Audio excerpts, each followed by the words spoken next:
Queridos amigos, é com muita alegria que damos início a mais um estudo da série psicológica Joana de Ângeles, nesse momento importante do estudo do livro Vida, Desafios e Soluções, que é o capítulo 7, Descobrindo o Inconsciente. É um momento marcante na obra da benfeitora, porque nesse capítulo ela inaugura essa imersão na dimensão da alma a partir desses conceitos, né, psicológicos, e ela então vai nos apresentar a visão dela do inconsciente, não só dela, mas a partir de uma reflexão que ela faz do que o mundo, né, tem a nos dizer em relação ao inconsciente. Então, ela vai trazer autores, né, como o Jung, em especial aqui no capítulo, para poder explorar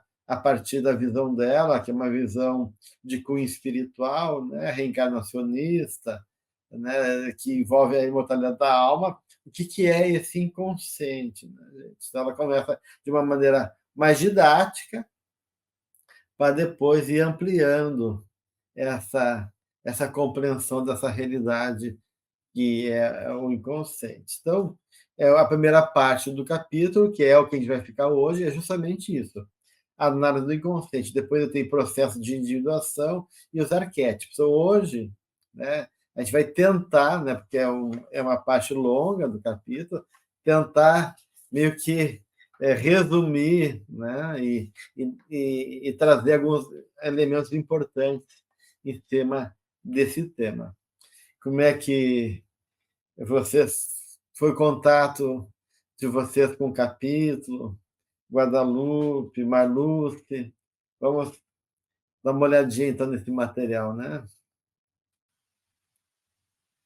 Olá, gente. Gelson, Marluce. Como começaste, é um capítulo bem importante, bastante importante e muito denso. Então, em poucas páginas, ela traz realmente muita informação e muito importante para questões que depois, no decorrer da série psicológica, ela vai retornando. E eu gostei muito quando ela diz que o ser é a manifestação do pensamento divino, que o criou para a vigorosa manifestação de si mesmo. E a partir do que gira em torno do significado dessa frase, ela vai nos trazendo realmente a amplidão do inconsciente, trazendo aquela comparação que a gente pode falar a seguir, né, com a rolha e iceberg, e o quanto o eu parcial, o ego, não tem essa percepção do eu total se não tiver essa atitude mais aberta e essa perspectiva das possibilidades enquanto ser espiritual. Então, realmente, o que mais me impressionou e mais me causou impacto foi o quanto ela traz de informações extremamente importantes para que a gente entenda toda a nossa dinâmica enquanto ser espiritual aqui na Terra, nesse capítulo onde ela começa, né, essa questão da importância do inconsciente, que não é só impulso, pulsão. Esses dias estávamos num grupo de estudos de Joana, né, e nós falávamos justamente que quando a gente começa a ficar um pouco mais familiarizado com a Joana de Ângeles, a gente fala com uma certa naturalidade, né, inconsciente, consciência, mas no geral são conceitos assim que talvez para a maioria das pessoas é mais difícil, né, de compreender, porque justamente o esforço da benfeitora é nos trazer assim um mapa, né, de como funcionamos e como é que isso influencia na nossa vida. Então, eu gostei muito de duas coisas que ela coloca. Primeiro, o título, né, Descobrindo o Inconsciente. Isso já me veio com aquela imagem, né, de que tem alguma coisa que está coberta e nós vamos descobrir isso. E depois ela fala em explorar o inconsciente. Então, ela está falando uma dimensão, né, que muitas vezes nós não temos familiaridade, e ela traz imagens aqui para a gente começar a pensar essa ideia de inconsciente muito, muito linda, né? Porque ela, quando a gente começa a pensar, né, nas imagens que ela diz, né, a partir do que o Jung fala, que o inconsciente é um verdadeiro oceano. Então, só o oceano nos dá uma dimensão, assim, incrível, né, do que seria o inconsciente, e ela já vai relacionando a consciência, né, dizendo, olha, essa consciência está mergulhada aí nesse oceano, né, e daí ela está falando da consciência como esse iceberg, né, o iceberg cuja parte visível, né, seria a área da consciência, né, e mais, ela traz uma outra imagem riquíssima, que é a consciência como uma rolha flutuando no oceano. Então, só isso nos dá uma dimensão de que ela vai começar a explorar e nos ajudar a descobrir um universo incrível, impressionante, que nós não vamos ter acesso, nós vamos ter acesso a uma pequena parte dela, vai explicando ao longo do capítulo como é que a gente acessa esse oceano, que partes é possível, a partir do que a Guadalupe começou a trazer, né, desse eu pequenininho aí, e de todas as potencialidades do espírito, né, que estão nesse oceano. Então, eu achei um capítulo, assim, ó, muito didático, como tu estava dizendo, né, Gels? Ao mesmo tempo profundo e trazendo um tema que talvez para nós seja fácil mais, assim, de lidar, mas para muitas pessoas pode ser surpreendente ler e começar a aprofundar a Joana a partir daqui, né? Claro, até porque o conceito de consciência e de inconsciente, é divergente até às vezes, né? Ele pode ser visto de várias maneiras. E aí eu acho que é importante realmente nessas imagens que tu traz, né? Entender o que ela está dizendo consciência quando ela pega a imagem do iceberg e da rolha, o que ela quer dizer com inconsciente quando abarca essa imagem do oceano. Então, essas duas imagens que ajudam a gente a entender o conceito, né? Porque o conceito de consciência não é o conceito de consciência que está lá no Livro dos Espíritos. Quando Kardec pergunta aos Espíritos, onde está escrito a lei de Deus? Na consciência dos homens. Né? Então, existe várias noções de consciência. Consciência como estar consciente, consciência ética, consciência cognitiva, consciência reflexiva, consciência entre sono e vigília, estar acordado, estar, né? Então, o termo consciência é um termo que cabe muita coisa dentro. Né? E até a noção até de mente, até de espírito. Né? Mas não é dessa consciência que Joana está falando. Ela está falando do aparelho psíquico. Né? E quanto ao aparelho psíquico, que tudo é o espírito, a totalidade é o espírito. Né? E essa totalidade do espírito, né? Ela vai dizer, tem uma parte dessa totalidade maior, vasta e profunda, que a gente chama de inconsciente, que a gente pode comparar com um oceano, que a gente não consegue penetrar na profundidade. É até difícil chegar até lá. Né? Humanamente, sem um instrumento adequado, a gente não consegue chegar na profundidade do oceano. Né? E, ao mesmo tempo, toda a vida nasceu no mar. Né? Então, o oceano como origem da vida, né? E como aquilo que sustenta também no planeta. Porque toda a questão, a gente sabe hoje em dia, que a grande parte do oxigênio do planeta não vem das árvores, mas vem do mar através das algas. Então, o inconsciente sustenta a vida de uma certa forma. E ela vai aos pouquinhos a mostrar que esse inconsciente, ele é não só o resultado das experiências guardadas, então a gente tem uma visão geológica do inconsciente, né? De uma visão de camadas geológicas, né? De substratos do espírito. Né? Então, o consciente pode ser visto assim, mas ela vai além. Né? Não é só uma história que ficou guardando da gente, né? Do que a gente desenvolveu e evoluiu até o momento. E também no inconsciente está toda a potência guardada, o vir a ser. Né? Então, ela está vendo o inconsciente como o passado e o futuro, aquilo que em outro momento ela vai chamar de superconsciente, mas que também está no inconsciente. Porque ela vai dizer assim que até o momento da lucidez do pensamento lógico que nós transitamos, né, com vistas ao estágio mais elevado do pensamento cósmico, para onde rumamos. E esse pensamento cósmico também está no inconsciente.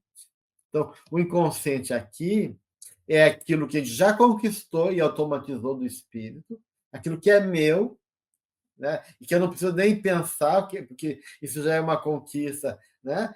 O inconsciente também são as coisas mal resolvidas, os conflitos que estão lá não reconhecidos pela minha consciência, e o inconsciente também é o potencial que está ali a ser despertado e conquistado no nosso processo evolutivo. Então, realmente é um oceano né, de possibilidades aí, que não só... Né, e ela fala da consciência como essa condição limitada. Então, ela está falando da consciência enquanto ego, o campo da consciência, o ego, ou seja, esse lugar que instaura a nossa identidade. Eu, Gelson, a Marlúcia, a Guadalupe, né?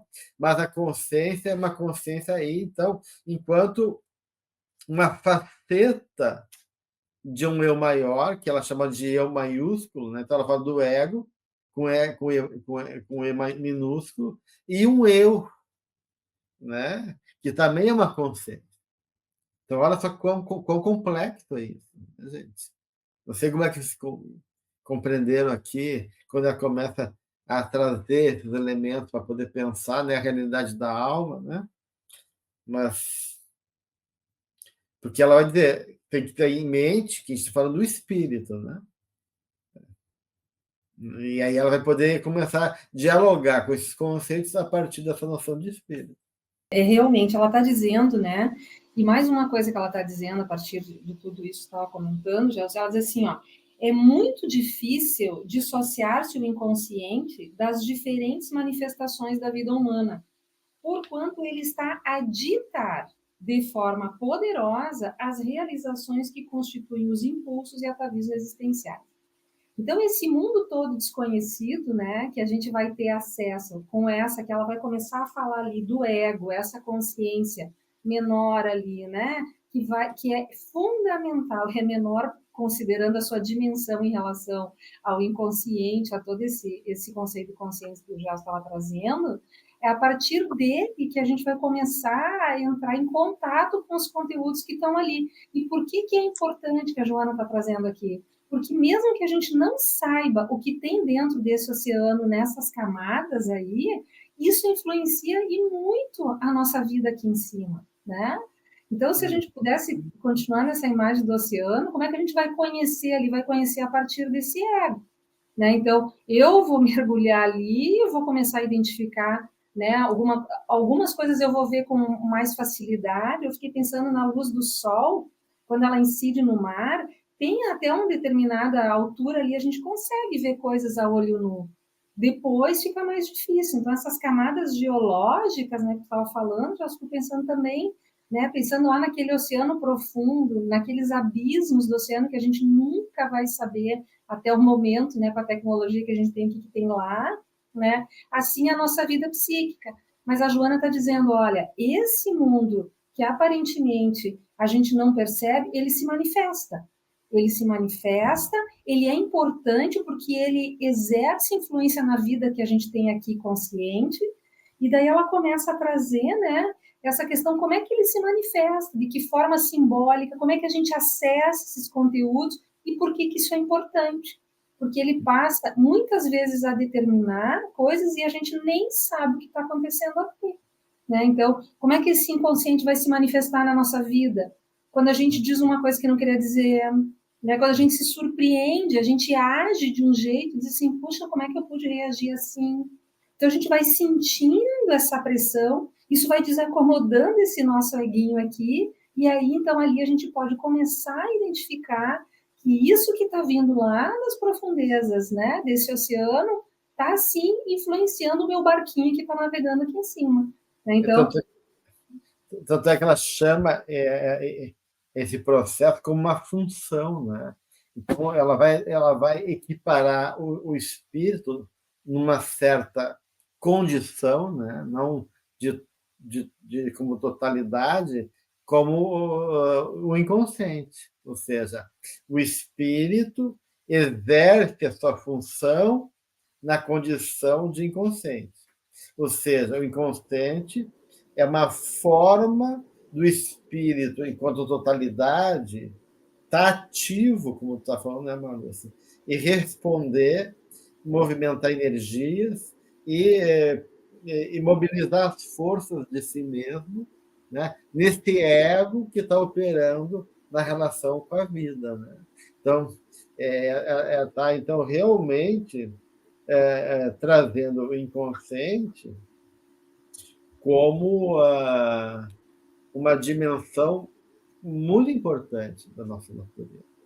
Né? Então, o inconsciente não é, como a Guadalupe falou, não é só impulso cego, não é instinto, né? Que é uma visão arcaica que algumas psicologias têm. O inconsciente aqui de Joana se parece muito com o inconsciente junguiano, que é o inconsciente criativo, autogerador, com uma potência, está sempre movimentando forças em favor de uma direção.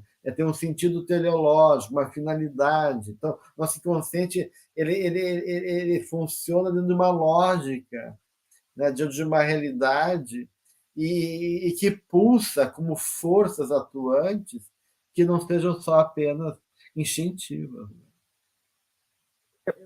Eu estava ouvindo vocês e procurando elaborar o que eu gostaria de trazer, porque a gente trata de um assunto que é tão abrangente, mas essa questão de que o inconsciente somos nós, né, passado, presente e futuro, e ao mesmo tempo, de alguma forma, mas o quanto isso vai ao encontro, né, das questões que a gente lê no Espiritismo, em geral, no Pentateuco, quando se toca na questão da lei do esquecimento, porque mesmo esse trabalho, estão todas as nossas experiências ali, né? Nós nos trazemos juntos, mas vai vindo à tona, vai emergindo de uma forma mais consciente, indo através do ego, da autoconsciência, a partir do momento que nós vamos conseguindo lidar, elaborar melhor as questões que a gente traz,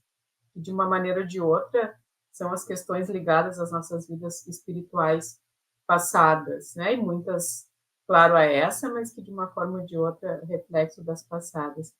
Então, isso também é muito interessante, porque a gente pode ser arrastado, e aí, inconscientemente, como a Marluce estava trazendo, né? Vocês estavam trazendo, isso vai, de uma maneira ou de outra, refletir inconscientemente na nossa dinâmica de vida, ou nós podemos, nesse trabalho de autoconhecimento, desculpa, realmente lidar de uma forma mais elaborada com esse passado, que é o que a gente, de uma maneira, veio fazer aqui.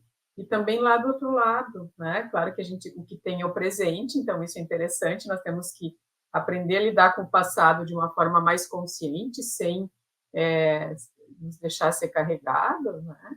Mas, ao mesmo tempo, a gente também tem no inconsciente, que é o nosso porvir, o futuro nosso, também, de alguma maneira, a gente sente, né, nos momentos em que nós estamos mais conectados, em momentos de alguma experiência anômala, enfim.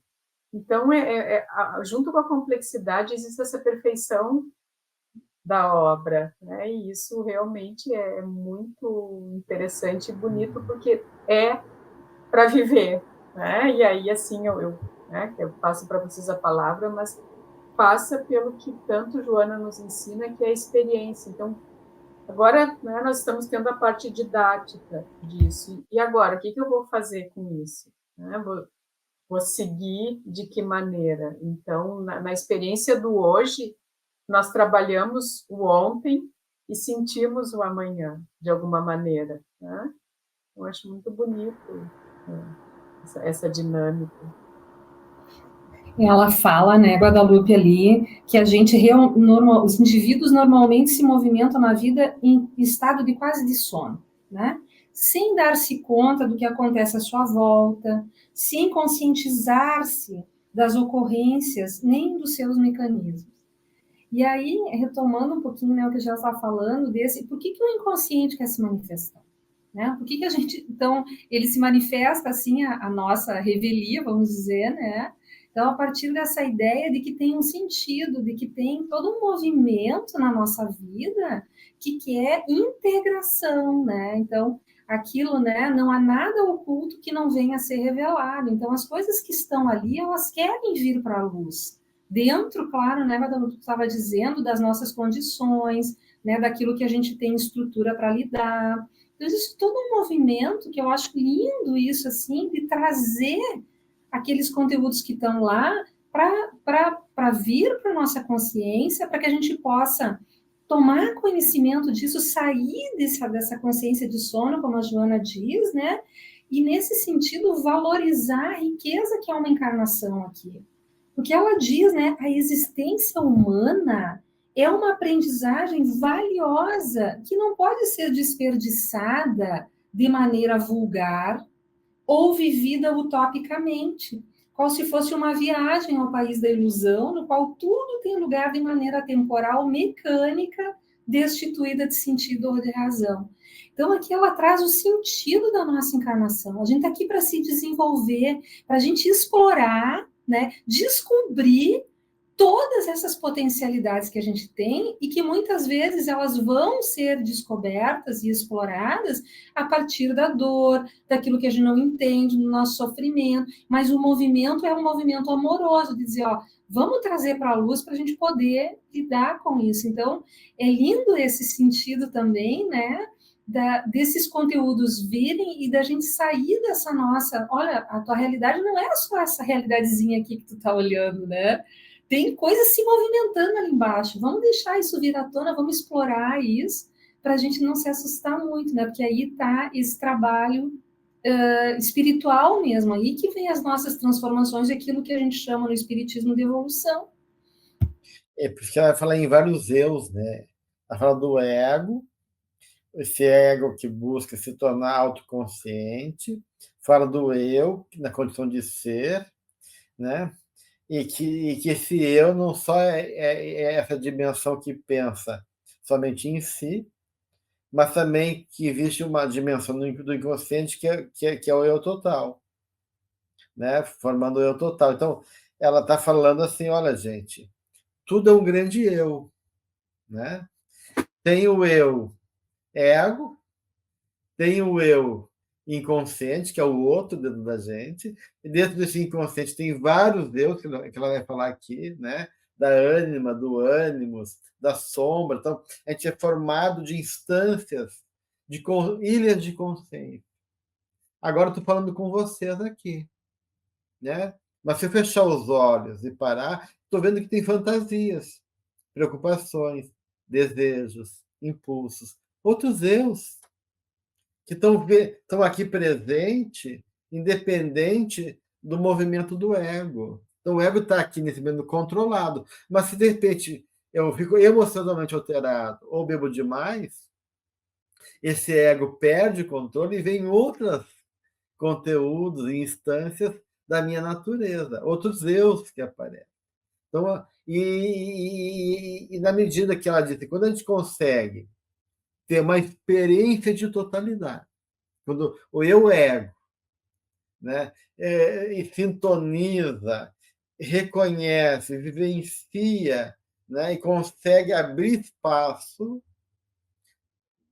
de poder realmente, isso que o Jung chama de função transcendente, ou seja, um diálogo, para que esse fluxo de energia entre o ego e o inconsciente se dê, acontece uma experiência que a gente chama de luminosa, que está escrita aqui no capítulo, para mim, na página 92. Ela diz o seguinte: toda vez que a mente consciente dá-se conta de que o inconsciente se encontra envolvendo-a, puxa, eu não sou só isso aqui, eu não sou só meu corpo, eu não sou só minha cor de pele, eu não sou minha dimensão social, porque o ego fica muito preso nessas identidades transitórias, né?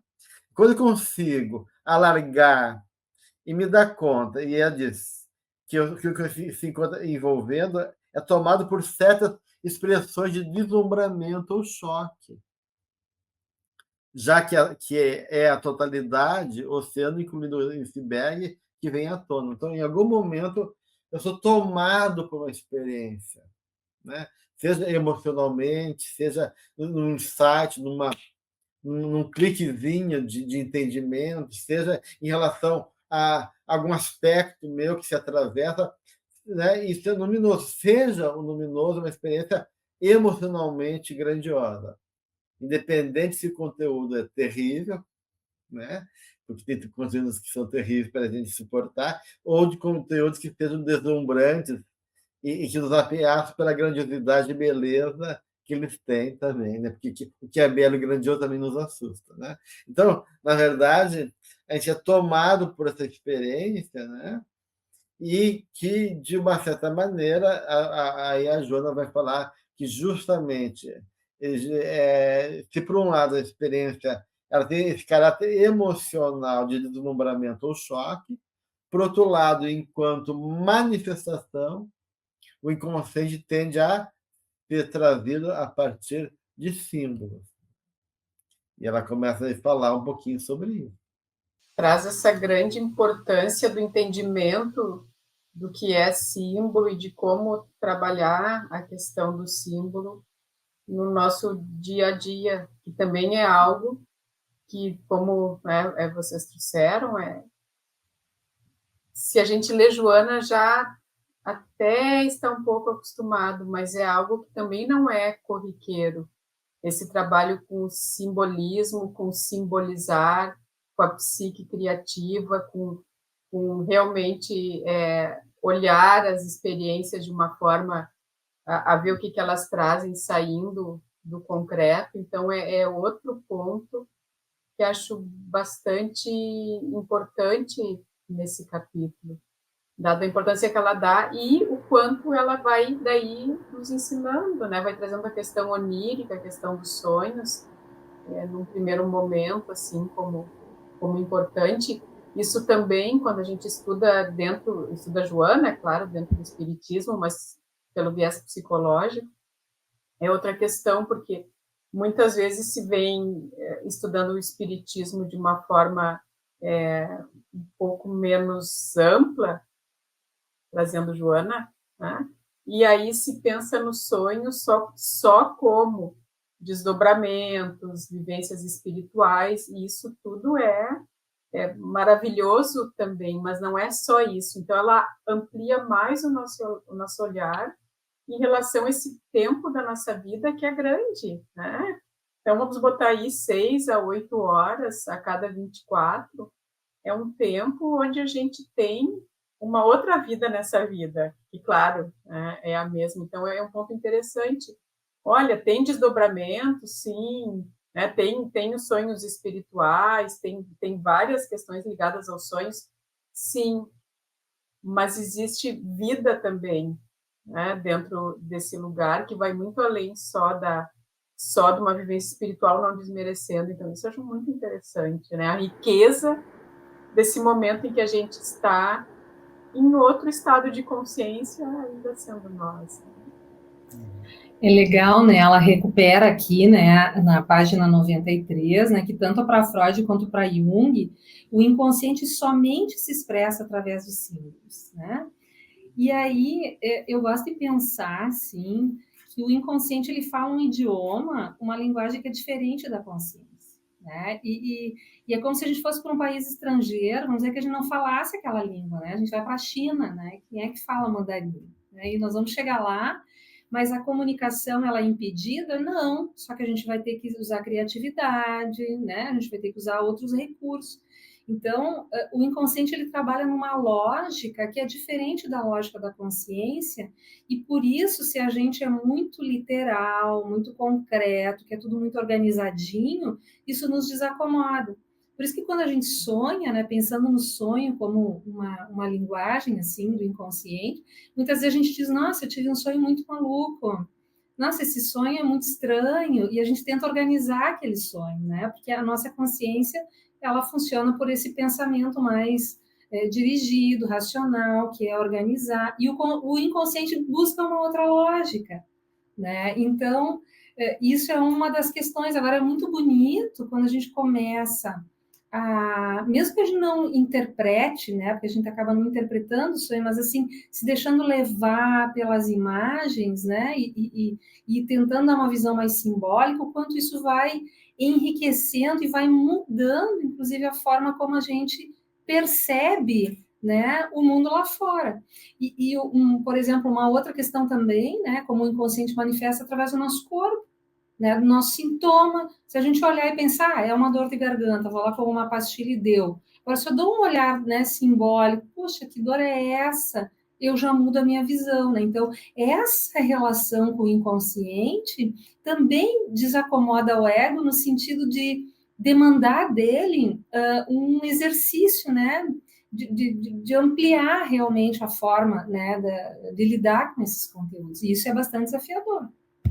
Eu acho importante que estão trazendo, que realmente a Joana fala de um lado da linguagem do inconsciente, né, que é sempre simbólica, e depois ela falou das manifestações do inconsciente, que não é só simbólica, né? Ela fala da oração, da meditação, das experiências anômalas, mediúnicas, né? O corpo, né? Então, eu acho que é importante esclarecer um pouquinho isso que a Joana está trazendo aqui. Porque, na verdade, não existe assim o inconsciente lá, né, separado. Né? O inconsciente está sempre presente. Estou falando aqui, eu consigo falar porque o inconsciente deixa. Né? E inconscientemente eu estou gerando coisas pela minha vibração. De repente estou triste, de repente eu estou empolgado, de repente eu estou movido por... Então, o inconsciente está aqui gerando também realidades a todo momento, permeado e atravessando os movimentos do meu ego. Tá? Então, o inconsciente não está lá separado. E a todo momento, quando ele pode se manifestar, ele se manifesta. Seja dando uma rasteira no ego, num ato falho, né? Tu fala uma coisa e falo outra, né? Num estado alterado de consciência, onde ele pode se manifestar melhor, ou num cansaço, cansado, daí vem coisas internas que eu não estava conscientemente pensando, mas que estavam dentro de mim. Então, a manifestação do inconsciente, ela pode se dar de várias maneiras, mas a linguagem realmente é simbólica. Quando ela fala somente se expressa dos símbolos, a gente pode ler assim, que o inconsciente se expressa plenamente. O somente aí sempre, né? Pelo ser. Por quê? Porque tudo ganha uma linguagem simbólica quando o inconsciente se reveste de uma intenção. Por exemplo, agora eu estou segurando uma caneta. Uma caneta é um objeto. Né? E como objeto ele serve para escrever, para mim anotar, para mim desenhar. Né? Ele é um instrumento na mão, né, deliberado do ego. Então, ele é uma realidade, um fato, ele é um objeto. Então, ele pode sinalizar conscientemente certas coisas para mim. Né? Todo mundo que vê a caneta sabe que existe representações conscientes do que seja uma caneta. Seja um conceito, seja da experiência de cada um. Né? Então, eu estou segurando uma caneta, o pessoal diz, o Gelson vai escrever alguma coisa, natural. Mas tudo que existe, quando ganha uma mensagem maior do que representa conscientemente, se torna simbólico. Então, o símbolo é quando as coisas da vida como um todo, qualquer coisa pode ser simbólica, né? Não é que tudo seja simbólico, mas tudo pode se dar simbólico. E aí a caneta não é mais só a caneta. A caneta é o lugar da manifestação do mistério da vida. A caneta é a verdade que coagula. A caneta é a força que gera o conhecimento. E daí a caneta começa a ser utilizada pelo inconsciente para trazer algo que vai além do que é meramente conhecido por mim. Então, o inconsciente está sempre tentando dialogar com a gente. Sempre. de qualquer maneira. E aí, quando uma experiência da vida, um fato, ganha valor subjetivo, ganha valor interno, esse fato se torna não só um fato, mas uma experiência psicológica. E como experiência psicológica, ela ganha recursos profundos da alma e pode se dar simbólico. Então, né, o telefone pode ser o instrumento onde eu guardo informações, mas pode ser o símbolo da comunicação. Eu sonhar com um telefone que não está funcionando, não é só o instrumento que pode estar estragado, mas você pode dizer, olha, tem alguma coisa da tua comunicação que não está sendo legal, que não está. Então, você pode, então percebe que a realidade da vida, quando ela é permeada pelo inconsciente, ela ganha recursos e possibilidades de informações. E essas informações que não são convencionadas pelo ego, a gente chama de símbolos, né? Uma linguagem que vem trazer realmente aquilo que está oculto, não revelado, o que está além da compreensão do ego. Porque, consciente, acima de tudo, não é só o inimigo que nos combate, mas o amigo que quer despertar alguma coisa em nós desconhecida e necessária. Então, só para a gente poder entender um pouquinho isso. Acho interessante complementar com essa questão do símbolo, que ele não se esgota em significado, porque a questão da nossa tendência de uma mente racional é de fechar, né? Então agora que eu estou em contato com o inconsciente, eu já entendi, usando o exemplo ali que o Jason trouxe, que o telefone, então, tem a ver com comunicação, então, e não é assim que funciona, né? Isso tudo é correto, mas é algo para que a gente vá se relacionando e entendendo que o símbolo ele nunca se esgota de significado, diferente de um sinal. E o que é o telefone para mim hoje, daqui a um mês, talvez eu tenha um outro entendimento ampliado, que não desmerece, não invalida o primeiro, né? Mas então esse entendimento de que não é para categorizar símbolos, e sim para se relacionar, né? Assim como a questão do inconsciente, acho que também é interessante nós pontuarmos para que as pessoas consigam entender, né, essa questão de que existe esse movimento, né? E é um movimento que ele não restringe, ele sempre amplia, ele está em constante expansão, né? Então, quanto mais a gente vai ganhando consciência, se relacionando com o inconsciente, as questões simbólicas também vão se transformando.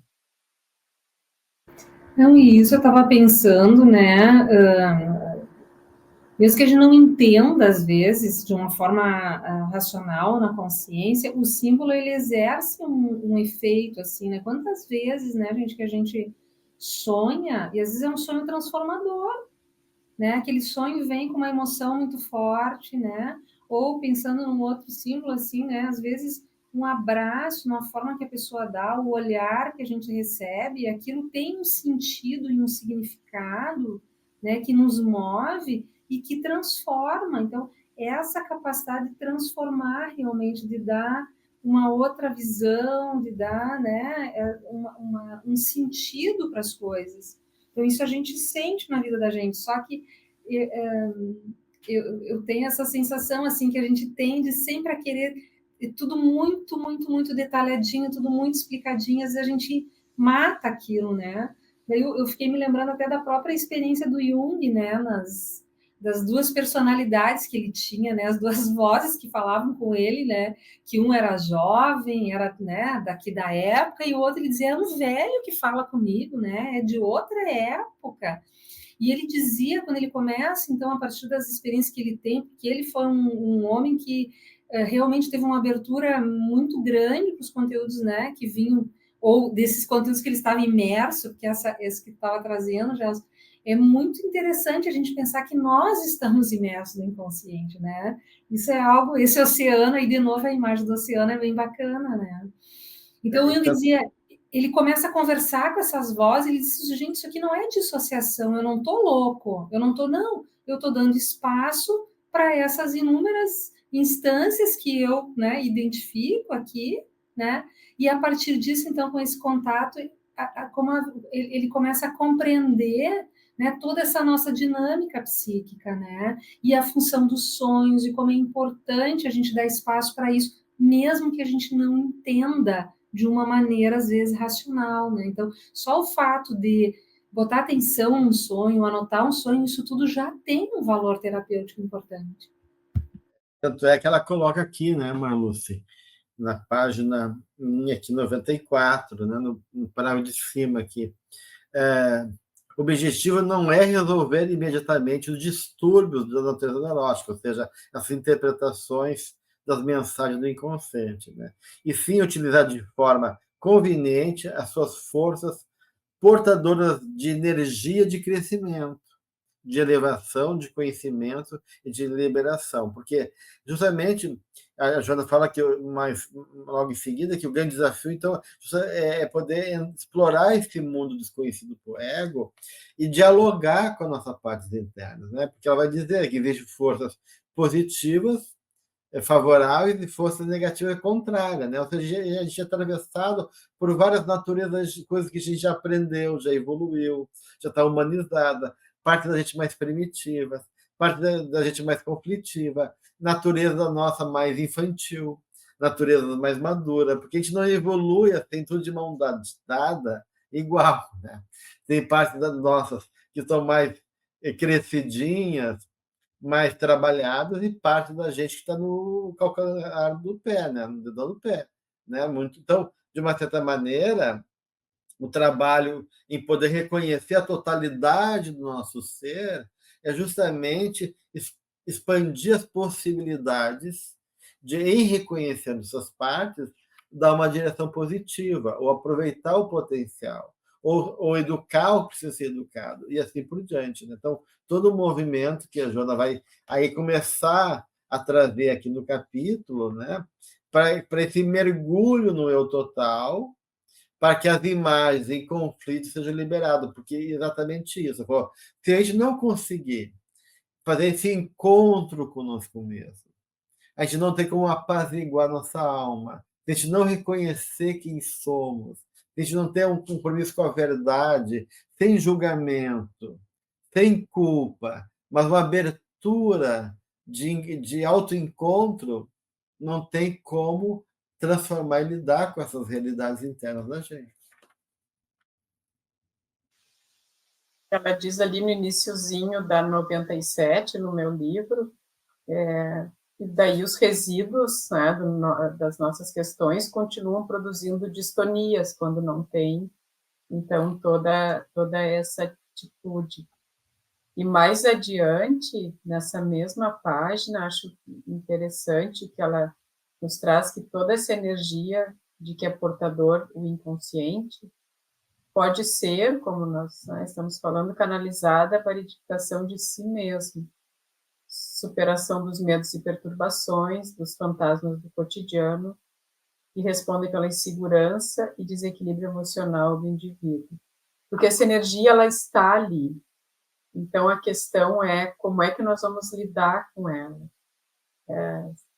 Se nós não vamos lidar de uma forma mais autoconsciente, esses resíduos, toda essa questão energética vai continuar cada vez mais não, mas causando distonias e nós inconscientes aí realmente, né, nas projeções, nas relações, no corpo, no nosso corpo que conta uma história e assim por diante. Mas existe esse potencial imenso que pode trabalhar em nosso favor. Então ela vai deixando isso o tempo inteiro muito claro. Assim como ela vai dizendo, vocês trazem toda uma herança e vocês têm esse porvir, mas precisa olhar para isso, né? Precisa olhar para isso, se relacionar, tá tudo bem, vamos um dia por vez, mas não se deixem ser arrastados, né? Vamos então usar essa energia em favor da evolução. Eu acho bem interessante. Aí depois ela começa a trazer a questão dos símbolos que nós estávamos falando e entra no feminino e masculino, no yin yang, E assim ela vai seguindo, né, nesse Só que monte de informações preciosíssimas. Só queria voltar um pouquinho ali, Guadalupe, que eu achei fundamental ali na página 96, que ela fala, né, que no inconsciente é que estariam a presença e o significado de Deus, do espírito, das percepções em torno da divindade. E aí, né, para Jung, né, quando o ser demora-se, ignorando as possibilidades do inconsciente, rompe as ligações com o seu eu profundo. Portanto, com os mecanismos que levariam à compreensão de Deus, da alma e da vida imortal. Então, bom, só aqui nós poderíamos ficar falando, né, horas, né, mas a importância dessa conexão, de explorar esse mundo desconhecido, que ela diz, porque aí está também essa imagem, né, da nossa divindade, da nossa natureza espiritual, do nosso contato. E isso, quando a gente perde esse contato, realmente a vida fica muito empobrecida e a gente adoece, né, porque a gente não suporta, né, perder essa conexão com a nossa essência realmente. Então, olha que importante eu achei isso aqui, né? Essa capacidade de ligação. Acho realmente fundamental esse aspecto, Marluz, que ela vai falar realmente quando a gente faz esse caminho para dentro de si, né, para o eu profundo, para o nosso inconsciente, para o nosso mundo interno, a gente encontra a presença da nossa realidade maior, né, ou seja, do espírito, nossa essência espiritual, como tu falou, né, o ser, não só o ente, né, mas o ser. O ente é a manifestação transitória do ego, a existência. O ser é a dimensão espiritual, onde encontra o espírito e encontra também Deus, né? Então, e ela vai falar um pouquinho depois, né? Diz, o ser é a manifestação do pensamento divino que o criou para a vigorosa realização de si mesmo, né? Desse modo, é necessário deixar de ignorar o seu mundo interior, o seu inconsciente, mergulhando no abismo de si mesmo e autorrevelando-se sem traumas ou choques, sem ansiedades ou inquietações, em um processo de individuação, que é esse processo que depois a gente vai explorar um pouco mais, né? Não hoje, que é arquétipo, individuação, a gente vai deixar para os próximos encontros, porque é muito material, né? Então, mas é isso que é interessante, né? Porque por que estou no inconsciente dá essa dimensão mais profunda da nossa realidade e como tu falaste, essa perda de conexão conosco mesmo. Então, se eu não consigo entrar para dentro de mim, eu não vou saber quem eu sou. E eu não vou chegar também no divino dentro de mim, porque Deus está dentro de nós. Está dentro de nós enquanto as leis naturais, como está lá no livro dos Espíritos, né? As leis de Deus estão na consciência do homem, então a gente sabe, a lei está dentro da gente, a lei representa, então, a verdade dentro de cada um, né? Que rege. Então, isso é a maçã de Deus, e está também a presença de Deus como força geradora na minha vida, nesse amor que me sustenta. Então, essa dimensão mais profunda do inconsciente, que Jung chamou de self, né? Esse eu profundo, como diz a Joana aqui, né? É tanto a dimensão do espírito, como a dimensão do que é mais criativo e da potência divina dentro de nós, as duas coisas simultaneamente, né? Então, sem um processo de ligação com essas raízes essenciais, né? Essas raízes, esses fundamentos que fundamentam a nossa vida, o que sustenta, o que regula a nossa vida, a sabedoria que está instaurada de nós como força organizadora dos processos e da dinâmica. Então, tudo isso são fundamentais e envolve, então, esse encontro com a gente. E se a gente está desencontrado, perdeu a conexão com a nossa essência, então, da confusão, da ilusão, da medo, da superficialidade, da projeção desse divino em coisas equivocadas, porque o divino vai ser projetado no dinheiro, no sexo, no poder. Ou seja, né, essa desconexão gera uma série de confusão e de perturbação na nossa vida.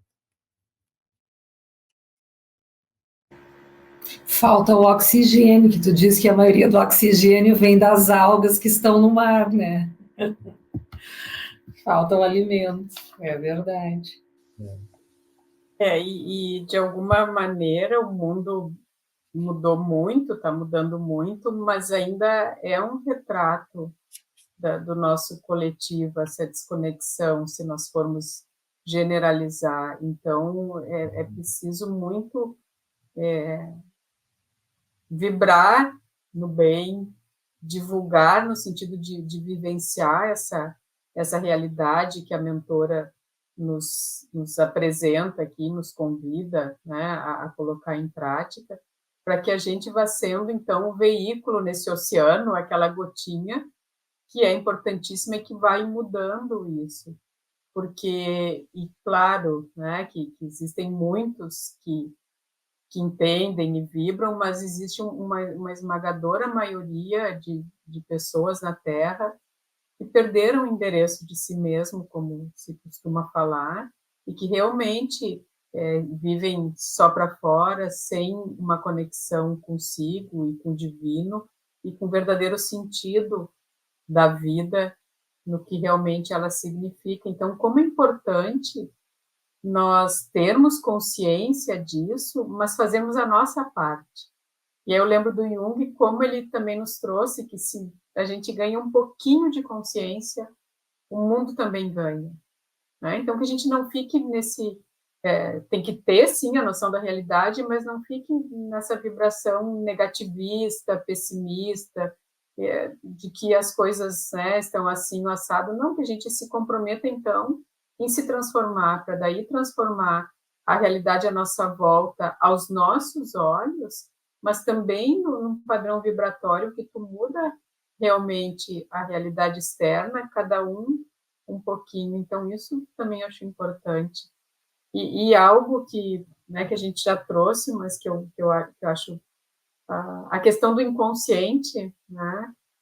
O quanto que tem de consciência no inconsciente, e espero que aqui a gente já está mais para o final do encontro do que para o início. Isso é muito importante que quem está tendo contato com a obra da Joana entenda, né? Que é um lugar riquíssimo de consciência, da gente se descobrir e de realmente entender que o sentido também passa pela conexão com todo esse inconsciente que tem consciência, que não é só uma bagunça ou são só pulsões e assim por diante. Isso é bem importante também, né, Guadalupe, porque ela vai falar das pessoas inconscientes, né, no primeiro momento, pessoas que dormem. Então, tu vê como muda a noção de inconsciente. Olhando do ponto de vista do ego, o estar inconsciente, estar na inconsciência, é estar num estado negativo. E o inconsciente, como ela fala aqui, é a fonte de sabedoria e de luz, né? Não só das forças contrárias não resolvidas. Então, tem essa visão geral, que é muito essa inversão oriental, porque o oriental ele vê o ego como o aspecto ilusório, né? O véu de Maia, o mundo material, das ilusões do ego, né? O inconsciente como a dimensão profunda e divina, né? E ao mesmo tempo, né, o inconsciente pode ser aquele lugar obscuro da qual o ego está preso e por não enxergar as coisas. Então, a gente tem que ter esse cuidado quando lê aqui o material de Joana, para poder entender que no inconsciente tem sabedoria, tem consciência, como você falou, e o inconsciente sabe. Então, o inconsciente está consciente. É inconsciente para nós, né?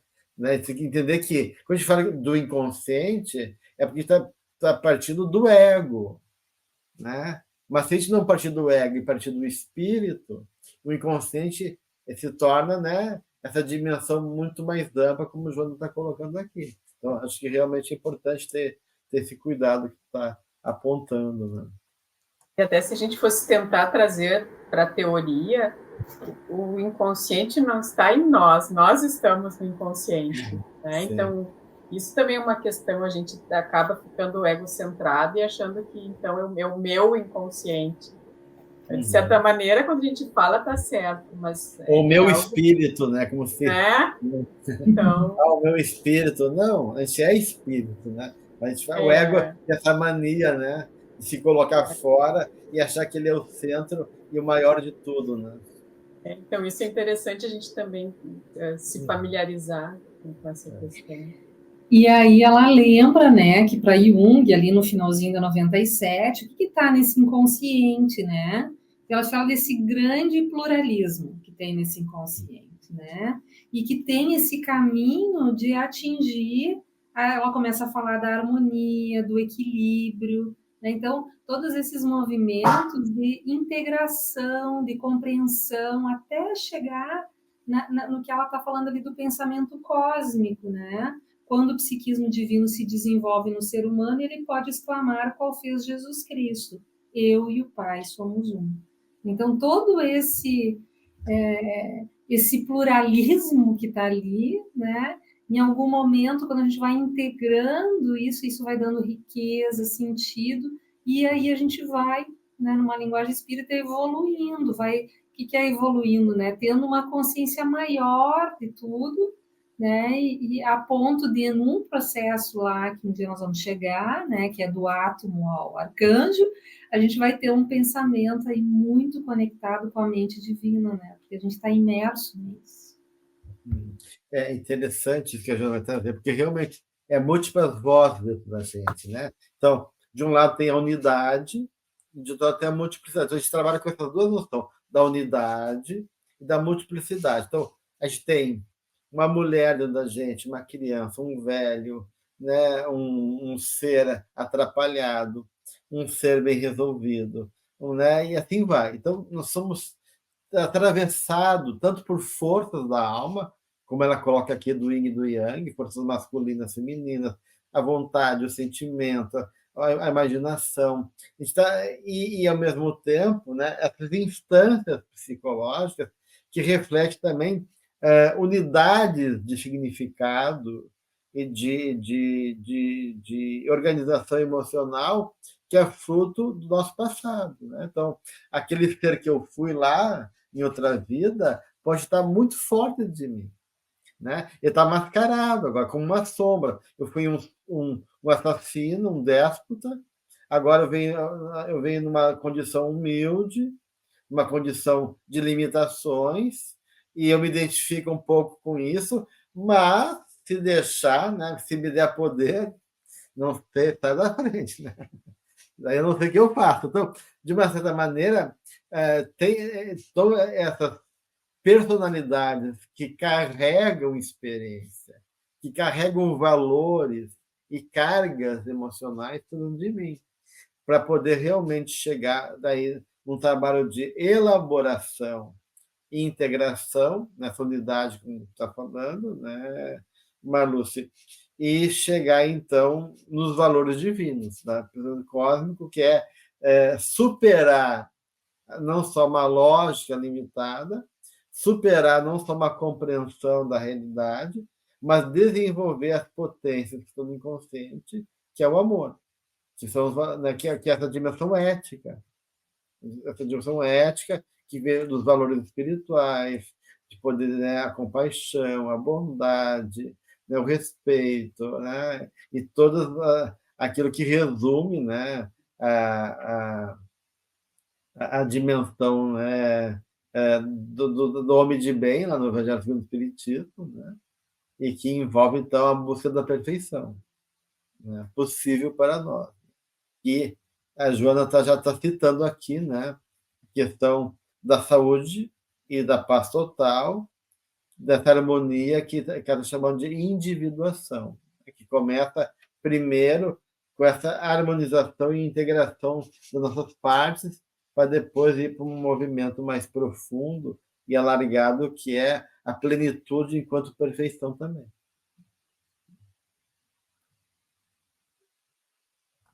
Mais alguma coisa, gente, em relação a essa parte do capítulo?